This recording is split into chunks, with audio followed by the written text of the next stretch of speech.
오늘 우리에게 주시는 말씀은 시편 19편입니다. 시편 19편 7절로 11절의 말씀입니다. 시편 19편 7절로 제가 봉독하겠습니다. 여호와의 율법은 완전하여 영혼을 소생시키며 여호와의 증거는 확실하여 우둔한 자를 지혜롭게 하며 여호와의 교훈은 정직하여 마음을 기쁘게 하고 여호와의 계명은 순결하여 눈을 밝게 하시는도다. 여호와를 경외하는 도는 정결하여 영원까지 이르고 여호와의 법도 진실하여 다 의로우니 금 곧 많은 순금보다 더 사모할 것이며 꿀과 송이 꿀보다 더 달도다. 또 주의 종이 이것으로 경고를 받고 이것을 지킴으로 상이 크니이다. 아멘. 아멘. 네, 오늘은 하나님의 말씀을 통해서 말씀을 사모하는 자, 이런 제목으로 함께 은혜를 나누고자 합니다. 코로나 사태가 격상이 돼서 지금 위에 안 보이시는 분들은 아마 1층 예배실에 계신 것 같은데 좀 불편하더라도 우리가 이렇게 마스크를 쓰고 예배하는 것도 어떻게 보면 하나님의 그 사랑으로 구원받은 것이 너무 감사해서 하나님 전에 나와 예배하는 우리의 믿음을 보시고 말씀을 사모하는 오늘 이 시간 우리 하나님께서 여러분들의 심령 속에 분명한 말씀으로 응답해 주실 줄로 믿습니다. 오늘 말씀으로 힘을 얻으시고 우리가 어떻게 다시 신앙생활을 해야 되는가를 결단하는 은혜가 충만한 시간 되시기를 간절히 기원합니다. 빅토리아 여왕이라고 영국의 여왕이 있었어요. 64년 동안 왕위에 있으면서 영국을 해가 지지 않는 나라로 만든 위대한 왕이었습니다. 삼촌이었던 전 왕인 윌리엄 4세가 죽습니다. 그날밤 전격적으로 이제 차기 왕으로 선택된 빅토리아 이 여왕이 곧바로 무릎을 꿇고 성경을 펼칩니다. 그리고 그 여왕은 이렇게 기도합니다. 주여, 제가 영국의 왕이 되면 하나님의 말씀대로 통치하게 해 주시옵소서. 그 기도대로 빅토리아 여왕은 영국을 다스리면서 하나님의 말씀 속에서 모든 문제를 해결하려고 노력했던 여왕이었습니다. 9일에 인도의 왕자가 이제 정치를 잘하는 비결에 대해서 이 여왕에게 물어봅니다. 어떻게 해서 그렇게 여왕께서는 정치를 잘하십니까? 했더니 그 빅토리아 여왕이 자기 가까이에 있던 성경을 펴들고는 바로 이것입니다 하고 성경을 가르치더래요. 지금 우리 사회는 많은 부분이 아주 헝클어져 있어요. 혼돈되어 있습니다. 이 실타래를 풀고 안정과 질서를 회복해요. 정치는 정치, 경제도 심각합니다. 의료계도 심각합니다.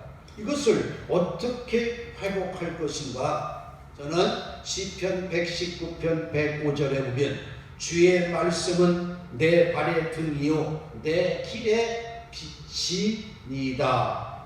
이 말씀을 통해서 우리가 이 모든 것을 회복하는 길은 하나님의 말씀을 따라가는 길이다. 이렇게 결론을 냈습니다.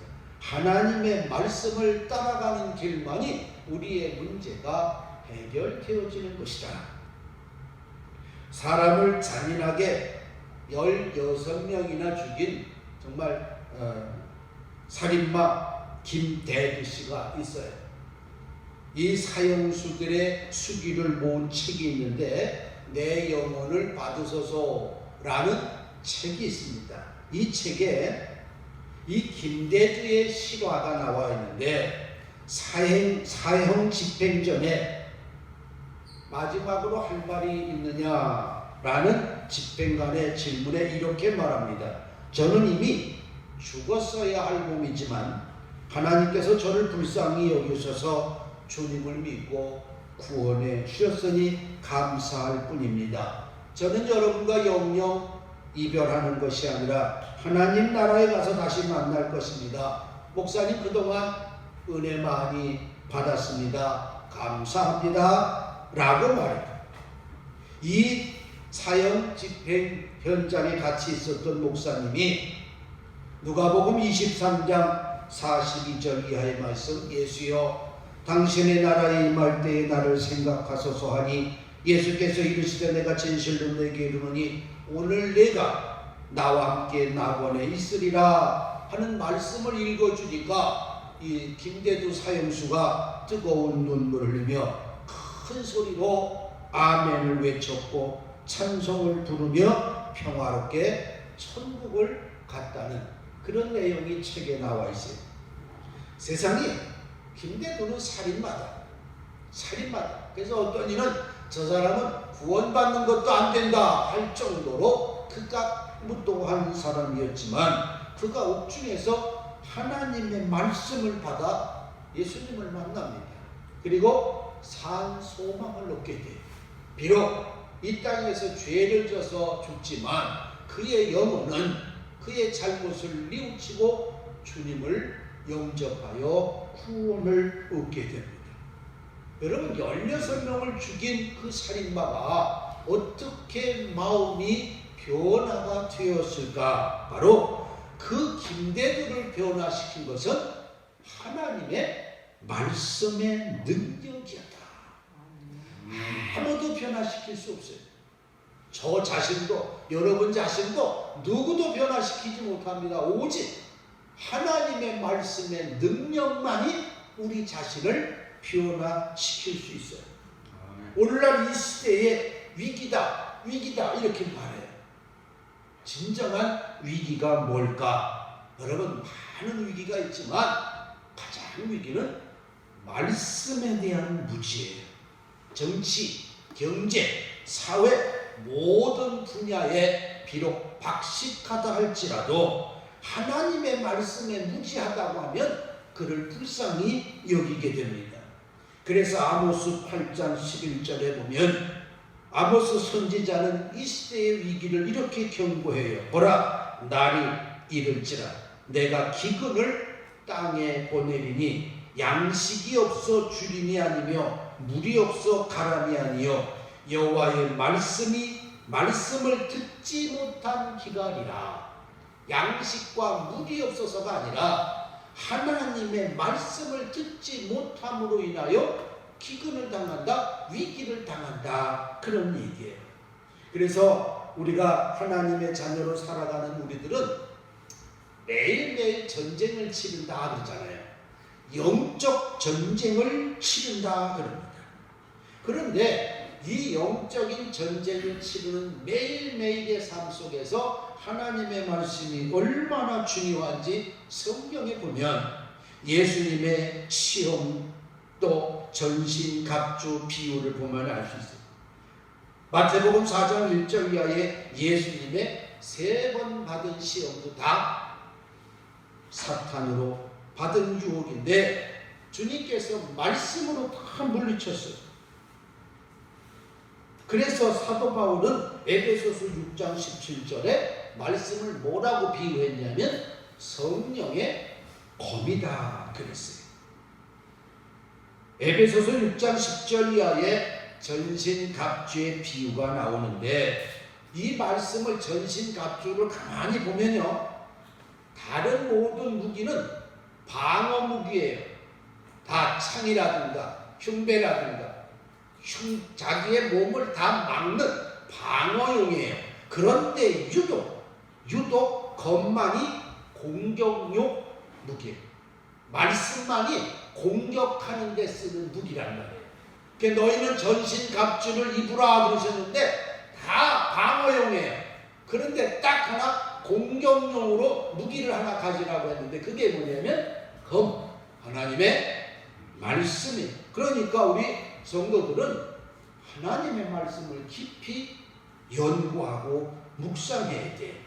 문제는 사탄이 이것을 너무나도 잘 알고 있기 때문에 영적인 전쟁에서 다른 것을 이용하지 않아요. 말씀을 이용합니다. 그래서 이단들을 보면 정통 우리 교회보다요 말씀을 더 많이 인용합니다. 예? 이단들이 제일 무기로 사용하는 것이 말씀이에요. 그래서 외모만 보면 이단인지 아닌지 구별하기가 힘들어요. 그 이단들이 뭐라고 말하는 줄 아세요? 기존 교인들의 성도들은 성경을 잘 모른다.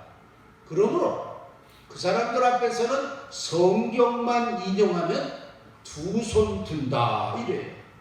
이게 실제로 이단들에게 넘어가는 첫 번째 이유가 그들이 성경을 인용할 때 이 말씀이 맞는 건지 틀린 건지를 몰라서 그만 그들이 인용하는 말씀에 속아 넘어가는 거예요. 그래서 그들이 다른 걸로 하옵니다. 그래서 6개월 동안 집중적으로 말씀을 가지고 공부하잖아요. 신천지 같은 경우도요. 6개월만 세례시키면 대학 교수든 하다못해 목사든 다 넘어가요. 왜 넘어가요? 말씀을 알지 못하기 때문에. 그래서 우리는 성경을 알 때 그 성경의 배경과 내용을 정확하게 알아요. 그래서 최소한 신학적 지식을 알아야 돼요. 아이 목사님 우리들이 무슨 그냥 하나님 말씀만 들으면 되지 무슨 뭐 성경을 연구하고 신학적 지식을 가져야 됩니까? 아니에요. 우리는 가져야 돼요. 여러분들의 서재에 여러분들의 집안에 그래도 주석책 하나 있어야 돼요. 신학적 책 하나 있어야 돼요. 목사님들만의 전용물이 아니에요. 그래서 제가 수요일 성경 공부를 강력하게 강조하는 이유가 바로 그겁니다. 누군가가 우리에게 말씀을 인용할 때 사탄아 물러가라 하고 그 잘못된 성경을 들이대는 그에게 이건 아니다 라고 말할 수 있는 말씀에 대한 지식이 있어야 된다는 얘기예요. 히브리서 4장 12절에 하나님의 말씀은 살았고 운동력이 있어 좌우의 날선 어떤 검보다도 예리하여 혼과 영과 관절과 골수로 찔러 쪼개기까지 하며 마음과 생각과 뜻을 감찰한다 그랬어요. 그러니까 하나님의 말씀이 우리가 뭘까? 어떤 것이 말씀이에요? 첫째, 인격으로서 말씀인 그리스도예요.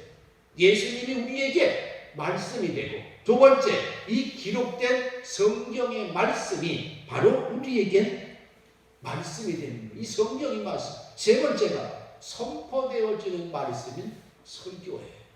그래서 그리스도와 성경과 설교가 우리에게 주시는 말씀이에요. 어떤 형태든 말씀으로 싸울 때 우리는 승리할 수 있어요. 그래서 하나님의 말씀을 보고 듣고 말씀을 연구해야 돼요. 이게 무슨 뜻이야? 그 뜻을 왜 이런 말씀을 하셨을까 알지 못하니까 아무 때나 그 말씀 인용하는 거예요. 그래서 내가 들은 건 있다고. 그런데 왜 이런 말씀을 하셨을까라는 그 배경을 알아야 되는 거예요. 성경에 보니까 욕도 했더라. 독사의 자식들아, 독사의 새끼들아. 그때 우리도 욕해도 괜찮아. 성경에도 욕했으니까. 성경의 그 단어를 우리가 취득하는 것이 아니라 그 성경에 기록된 하나님의 말씀의 뜻을, 하나님의 마음을 우리가 간직해야 돼요. 그래서 말씀을 사모해야 되는데 하나님의 말씀을 듣는다고 하면 그리스도, 성경 설교가 우리에게 어떤 유익을 줄까? 첫 번째, 하나님의 말씀은 오늘 7절에 보면 우리의 영혼을 소성시킨다 그랬어요. 여호와의 율법은 완전하여 우리의 영혼을 소성시킨다. 소성시킨다는 얘기는 뭐냐면 북돋아준다는 얘기예요. 생기를 돌려주다. 하나님의 말씀이 우리에게 생기를 되돌려주는 거예요. 마치 한여름에 가물어서 비가 오지 않으면 농작물이 막 비틀어지잖아요. 시들어가죠. 그런데 아침 이슬이나 단비를 맞을 때 뭐예요? 다시 푹 죽었던 풀이나 식물들이 다시 힘을 얻어서 활력을 찾는 거예요. 그러니까 하나님의 말씀은 쭉 쳐져 있는 우리에게, 절망하고 있는 우리에게, 슬픔에 쌓여 있는 우리에게 다시 북돋아 주는 거예요. 하나님의 말씀을 들으니까 내가 생기가 다시 나는 거예요. 그래서 말씀을 사모하는 거예요. 내 앞에 아무런 희망도 없습니다. 나는 이제 끝입니다. 라고 절망하는 순간에 하나님의 말씀이 내가 너와 함께 하리라. 나는 너 하나님이고 너는 내 것이다. 이 말씀을 읽다가 갑자기 내 영혼이 소성되는 거예요. 내 영혼이 생기가 나는 거예요. 맞다. 내가 여기서 끝낼 수 없지. 내가 누군데? 나는 하나님의 자녀인데 하나님이 나와 함께 하신다고 하는데 내가 여기서 절망할 수 없지 하고 생기가 되돌려요. 아멘. 할렐루야. 그래서 우리가 하나님의 말씀을 가까이 된 거예요. 느헤미야 8장 1절의 말씀을 보면 이스라엘 백성들이 에스라에게 율법책을 가지고 오기로 요청합니다. 그 당시는 성경책이 이렇게 하나님의 말씀이 율법책이 많지가 않았잖아요. 그래서 선지자시여 그 율법책을 가져오십시오. 그래서 워터게이트 앞 광장에 모여 새벽부터 정오까지 성경만 읽는데도 그 율법책을 에스라가 가져와서 새벽부터 12시까지 그냥 그 성경책만 읽고 있는데 그 백성들이 그 말씀에 귀를 기울여요. 오늘날 한번 그렇게 해볼까요? 제가 내일 새벽부터 정오까지 성경을 읽을 테니까 다 우리 죽산교회 예배당 앞으로 오십시오. 오시겠죠? 다 오시겠죠? 7시간 동안 들을 수 있겠어요? 그들은 그 광장 앞에서 서서 말씀을 들었어요.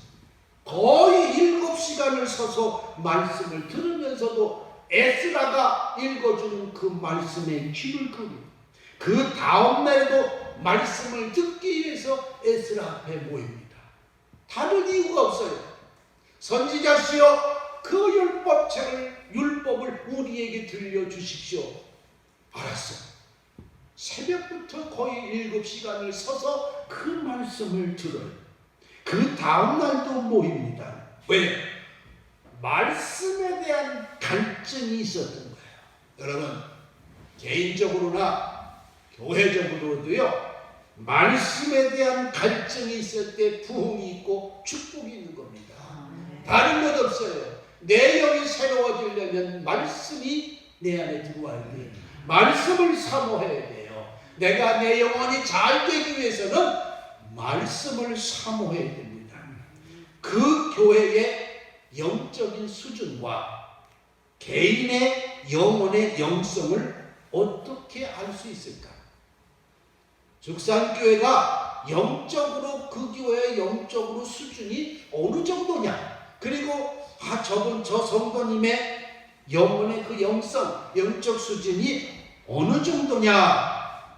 기준이 딱 하나 있어요. 말씀을 어떻게 받고 있느냐? 하나님의 말씀을 어떻게 받고 있느냐 보면 영적으로 수준이 어디까지구나. 자, 에스라서요, 느헤미야 8장에 에스라가 율법책을 딱 펴니다. 그랬더니 뭐예요?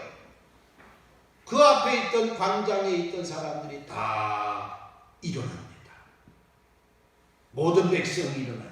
그리고 에스라가 하나님을 송축합니다. 그랬더니 백성들이 거기서 아멘 아멘 하고 확답을 합니다.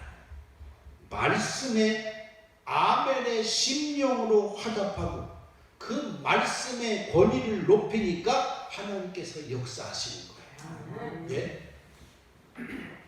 말씀에 아멘으로 화답하는 거예요. 예, 그렇습니다. 예, 그렇게 될 줄로 믿습니다. 화답을 하는 건 뭐냐면 그 말씀의 권위를 인정하는 거예요. 우리 하나님의 말씀에는 이런 권위가 있고 하나님의 말씀을 높이니까 역사하는 거예요. 여러분, 말씀을 우습게 알면 뭐예요? 신앙생활도 그렇고 역사하는 일이 없어요. 말씀을 무시하면 안 돼요. 이 말씀에 권위가 있어야 돼. 에라, 무슨 하나님이 뭐라고 하신다고? 이건 하나님의 말씀의 권위를 인정하지 않는 거예요. 거기는 역사가 일어나지 않습니다. 하나님께서 말씀하실 때 맞습니다. 아멘. 예, 하나님이 이 말씀대로 이루어 주셨듯이 앞으로도 제게, 우리 가정에, 우리 교회에 그대로 이루어 주실 줄로 저는 믿습니다. 라고 말씀의 권위를 줄 때 역사가 일어나는 거예요. 쉽게 말해서 우리가 하나님을 높이면, 이 말씀을 인정하는 건 뭐예요? 하나님을 인정하고 하나님을 높여드리는 거예요. 우리가 하나님을 높여드리면 하나님이 우리를 높여드려요. 나는 하나님을 높여드린다. 무슨 뜻이에요?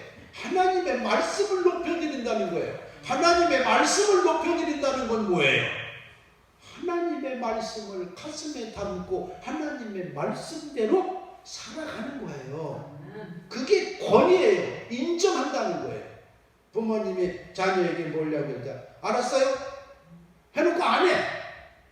야, 아들아, 이것 좀 이렇게 해라. 네, 해놓고 안 해. 그럼 뭐예요? 부모를 무시하는 거예요. 부모의 권위가 있으면 어떻게 돼? 예, 이것 좀 해줬으면 이렇게 했으면 좋겠다. 예, 그렇게 하자고 바로 하는 거예요. 이게 권위를 세워드리는 거예요. 높여드리는 거예요. 요즘 얼마나 부모들 무시해요. 요즘 얼마나 선생님들 무시합니까? 얼마나 지도자들 무시합니까? 잘하고 못하고 떠나서 가난하다고 무시하고, 물려준 거 없다고 무시하고, 배운 거 없다고 무시하고, 부모를 무시하는 자식들이 얼마나 많아요. 부모의 권위가 무너지면 가정이 무너져요. 선생님의 권위가 무너지면 학교가 무너져요. 하나님의 권위가 무너지면 영혼이 무너지고 교회가 무너져요. 그래서 목사의 권위가 무너지면 안 돼요. 그럼 목사의 권위는 어디서 나와요? 말씀에서 나오는 거예요. 그 말씀을 대언할 때에 에스라서의 그 말씀을 듣고 광장에서 아멘 아멘 하고 화답하고 자리에 일어나서 아멘 아멘 했던 것처럼 그 말씀을 사모하는 점. 만약에 누군가가 여러분들의 말을 들었어요. 그러면 뭐라고 생각이 되면, 저 사람이 나를 높여주는구나 생각을 하게 됩니다. 이렇게 말을 잘 듣는 건 뭐예요? 인격을 높여주는 거예요. 예? 남편이 뭐라고 얘기를 했어요? 아내가 뭐라고 얘기를 했어요? 들려주는 건 뭐예요? 들어주는 건 인격으로 높여주는 거예요. 무시하고 됐어. 우리가 나도 모르게 일상적으로 하는 것이 하나님과의 말씀의 관계에서도 그러는 거예요. 취사 선택을 해요. 이거는 내가 좋다. 이거는 싫어. 그것이 아니라 하나님의 권위를 인정한다고 하는 것은 무슨 일이 있어도 하나님의 말씀대로 살아가는 거예요. 그래서 하나님의 말씀, 그 말씀은 내 영혼을 소생시키는 거예요. 하나님의 말씀이 나를 다시 일어서게 합니다. 죽을 것 같아요?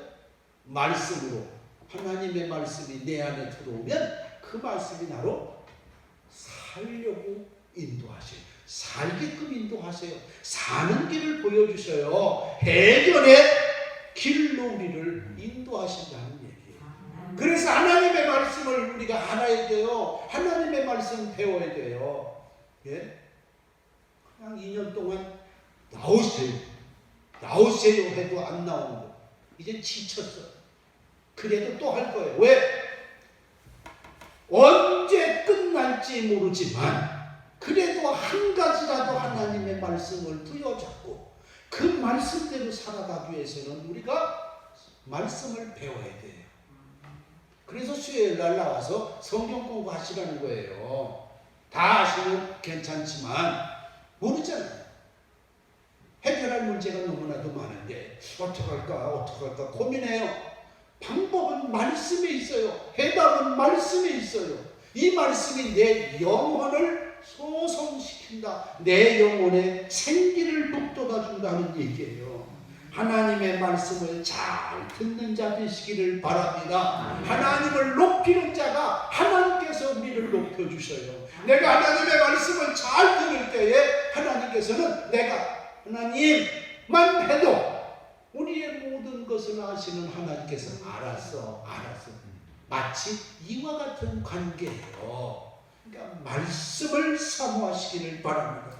또 여기 보면 하나님의 말씀은 7절에 뭐라고 그랬어요? 우둔한 자를 지혜롭게 한다 그랬어요. 우둔한 자, 미련한 자. 잠언 17장 15절에 미련한 아들은 아비의 근심이 되고 어미의 고통이 된다. 하나님의 말씀은 미련한 우리 인생을 하나님을 아는 지혜로운 인생으로 바꿔놓아요. 여러분 꿀이 얼마나 답니까? 그렇죠? 떡도 그냥 먹을 때보다 이 꿀에다가 푹 찍어서 먹으면 아이고 이건 정말 누가 달라고 해도 주기 싫을 정도로 꿀이 얼마나 답니까? 옛날에 꿀이 얼마나 귀했어요. 그래서 제가 듣기로는 벌꿀도 잡아서 그 똥구녕에서 나오는 벌꿀을 먹을 정도로 또 그 꽃 중에 이름을 잊어버렸는데 빨간 그 뜰 안에 많이 피던 빨간 있어요. 그걸 톡 피면 밑에 꿀이 좀 담겨져 있어요. 저는 그 꽃 이름을 모르겠는데 사루비아 드셔보셨어요? 제가 얼마나 온 동네 시골 동네 사루비아 꽃은 제가 다 먹어서 피기도 전에 저 아무개네 손자 이선영이가 온 동네 사루비아를 다 죽인다는 정도로 그래서 꿀을 그때 많이 먹어서 이렇게 튼튼한가 봐요. 그 꿀이 얼마나 답니까? 그러니까 꿀을 먹어본 사람 시편이 3000년 전에 기록됐어요. 그런데 뭐라고 그랬어요? 시편 119편 103절에 주의 말씀이 어찌 그리 단지요 꿀보다 꽃송이보다 더 하나님의 말씀이 달다 그랬어요. 그러니까 꿀을 못 드셔보는 분은 하나님의 말씀이 달다는 것을 모를 거예요. 이거 내가 본 것보다 쉽게 말해서 내가 어떤 음식을 기가 막힌 음식을 먹었는데 하나님의 말씀은 내가 기가 막히다고 여겼던 이 음식보다 더 기가 막히다. 이렇게 하면 되겠죠. 그런데 성경은 꿀송이보다 그랬어요. 꿀보다 꿀송이보다 더 달다 그랬어요. 하나님의 말씀이 즉 우리 영혼에 유익한 하나님의 말씀을 사모하고 가까이 할 수 있다고 하면 얼마나 행복하냐 하는 얘기예요. 오늘 본문에 하나님의 말씀의 중요성을 강조하는 거예요. 인생을 살아가는데 요령을 말씀하신 것이 아니라 하나님의 말씀은 생명의 말씀이기 때문에 그 말씀에 의해서 인생이 좌우된다는 얘기예요. 생명에 좌우되는 거예요. 죽느냐 사느냐에 관여되는 것이 하나님의 말씀이라는 얘기예요. 인생에서 어떻게 요령을 피라는 얘기가 아니에요. 요렇게 하면 성공하고 요렇게 하면 실패한다. 이런 요령이 아니라 그 말씀 자체가 내 영적인 문제와 직결되어 있는 거예요. 즉 사느냐 죽느냐의 문제가 하나님의 말씀이라는 거예요. 그래서 말씀을 잘 배우고 읽고 묵상하고 그래서 마음의 감동으로 다가오는 그 말씀을 부여잡고 그 말씀대로 살아가는 거예요. 배가 난파가 되면 여러 가지 이제 떠다른 물건 있잖아요. 나무 조각도 있을 때고 뭐 수출로불도 있고 박스도 있을 때고 예? 배가 뒤집혔는데 살기 위해서는 뭔가 하나를 붙잡아야 될 거 아니에요. 하다못해 비닐봉지라도 해서 바람을 넣어서라도 붙잡아야 될 거 아니에요. 앞을 알 수 없는 내 미래의 이 위기의 현실 속에서 뭔가라도 붙잡아야 살 거 아니에요. 뭔가라도 붙잡아야 해결되어질 것이라고는 소망을 가질 거 아니에요. 그것이 바로 하나님의 말씀이라는 얘기예요. 여러분들이 가지고 있는 그래요 돈봉투 그래 두툼거든 가졌던 돈에 의해서 붙잡을 수 있지만 이것은 영원하지 않다는 얘기예요. 그 돈만 없어지면 또 소망이 절망으로 바뀌어지는 거예요. 그런데 하나님의 말씀은 우리에게 영원한 소망이 되고 말씀은 생명이 된다는 얘기예요. 이 말씀이 내 안에서 나를 휘둘르고 나를 붙잡아야 돼요. 그랬으면 좋겠다가 아니라 나는 이 말씀 아니면 안 된다라고 하는 처절한 정말 나는 뭔가를 갖고 싶다. 나 저거 꼭 갖고 싶다. 그 갈망하는 거 있잖아요. 꼭 먹고 싶어. 저 집에 걸려있는 저 통닭 한 마리나 먹고 싶어. 오갈 때마다 엄마 치맛자락 붙잡고 장날 갈 때마다 지난 장날 안 줬잖아. 두 번째만 10일이에요. 엄마가 안 돼 하면 벌써 10번만 해도 몇 달이 훅 지나가는 거 아니에요. 오고 갈 때마다 통닭. 네 마음속에 네 생각에는 네 머리에는 통닭밖에 없냐. 나는 눈을 감아도 눈을 떠도 저 가게에 걸린 빙빙 돌아가는 통닭 어디 계세요? 여기 저 신영자 집사님 그 통닭밖에 안 보여. 그러면 어떻게 그것밖에 없다는데 사줘야 돼요? 안 사줘야 돼요? 사줄 수밖에 없어요. 하나님 제 머리에는요 제 마음속에는요 제 삶 속에는요 하나님 말씀밖에 없어요. 내가 무엇을 생각하고 무엇을 판단하고 무엇을 실행할 때 기초가 되는 것은 하나님의 말씀밖에 없습니다. 눈을 뜨나 눈을 감으나 일어서나 앉으나 말씀밖에 없다고 하면 하나님께서는 그 말씀을 주실 수밖에 없잖아요. 그 말씀을 주실 수밖에 없잖아요. 갈망할 때에 하나님께서 응답해 주실 줄로 믿습니다. 강화에 사는 저희 큰 고모님이 계십니다. 이제 여든이 다 되셨는데 어떻게 허리가 아프시대요. 그런데 지난주부터 전화를 해요. 이 목사, 네, 기도해줘. 왜요? 온갖 병원을 다 다녔는데 이 정도 가지고 이렇게 아프다는 게 이상하대. 서울 어디 다 다녔는데 그래서 앉아있지도 못하고 누워있지도 못하고 예배당도 못 가고 큰일 났대. 기도해달래. 처음에 여기도 왔다 가셨어요. 조카가 얼마나 좋은 기회라고 하도 내가 소문을 냈더니 그 불편한 몸 가지고 한번 사춘하고 왔더라고요. 지난주에 전화를 했어요. 내가 아픈 부위에 내가 손을 댈 테니까 이 목사님이 전화를 좀 해줘. 기도를 좀 해줘. 그래서 놓고 기도를 했어요. 그래서 담임 목사님도 계시잖아요. 그렇잖아도 오후에 오실 거야. 오후에 오시고 오제는 이 목사님한테 받을 거야. 그때 왜 전화를 하셨어요? 그런데 하나님 말씀에 아픈 곳이 있으면 기도하라고 하면 낫게 해주신다고 하는 말씀을 내가 들었거든. 그래서 그 말씀대로 될 줄로 믿고 내가 부탁을 하는 거예요. 그 믿음이 얼마나 좋아요. 그래서 기도를 했어요. 이틀 있다 전화했어요. 낫으면 참 좋을 텐데. 그래서 어떻게 몸을 좀 나셨어요? 그랬더니 어떻게 됐을까요? 예, 그냥 그대로야. 안 났어요.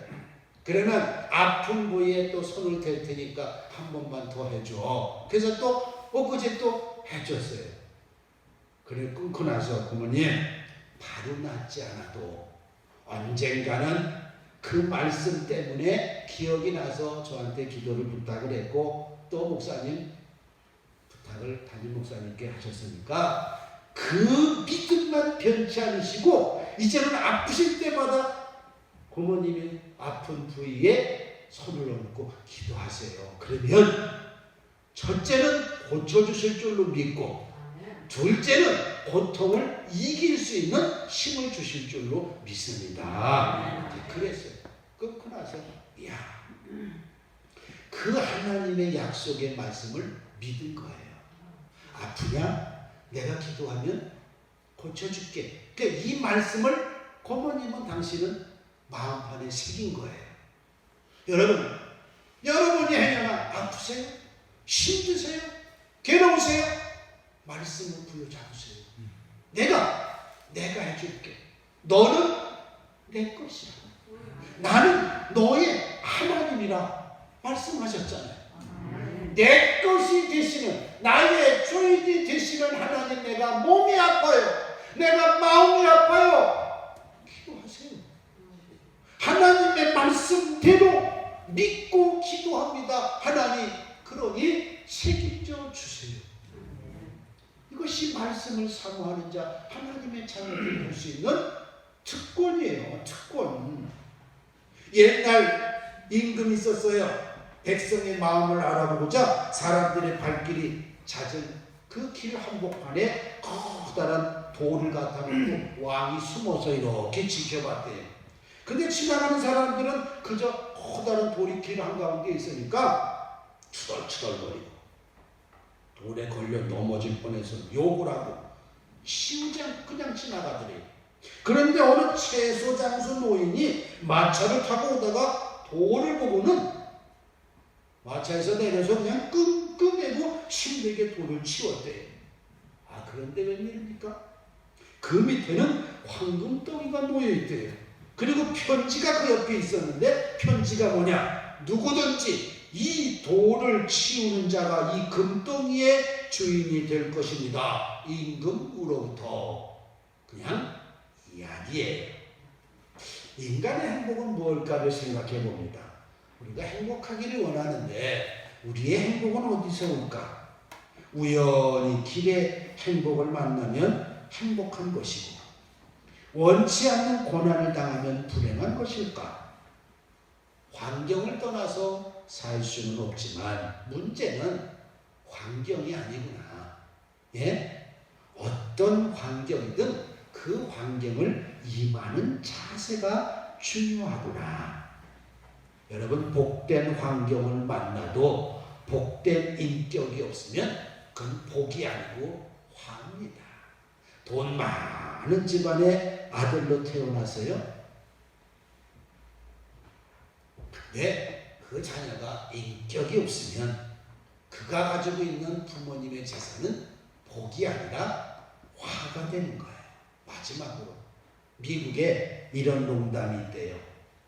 터틀 크리스천, 거북이 교인, 이런 농담. 왜 이런 말이 나왔는가 봤더니 새는 9일을 먹지 않아도 살 수 있대요.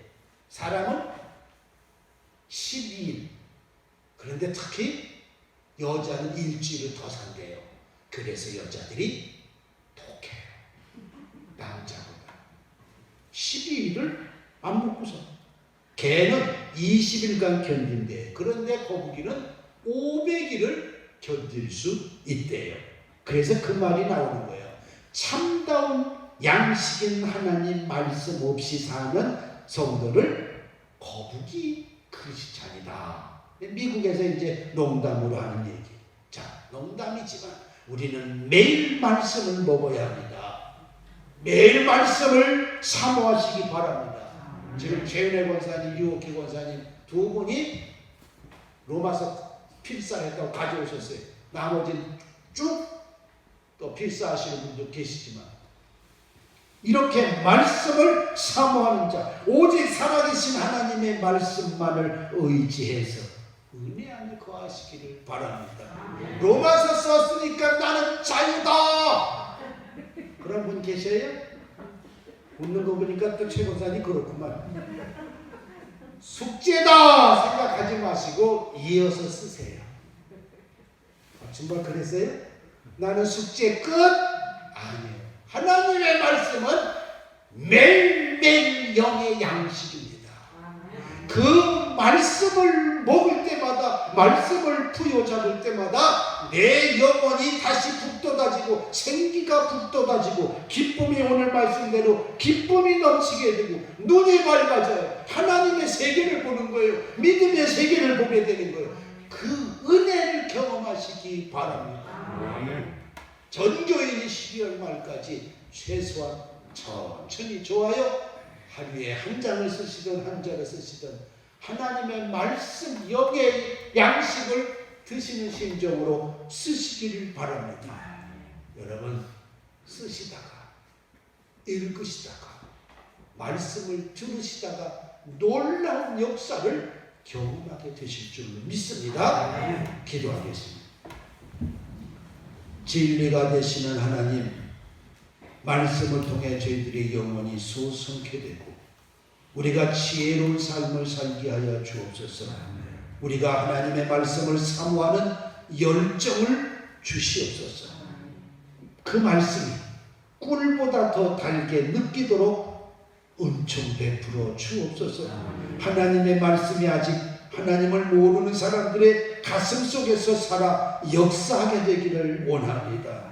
환난 가운데도 하나님께서 제시하시는 그 말씀으로 해결 방법을 찾는 저희들 되게 하옵소서. 말씀을 사모하는 자 되기를 간절히 바라옵고 예수님의 이름으로 기도합니다. 아멘.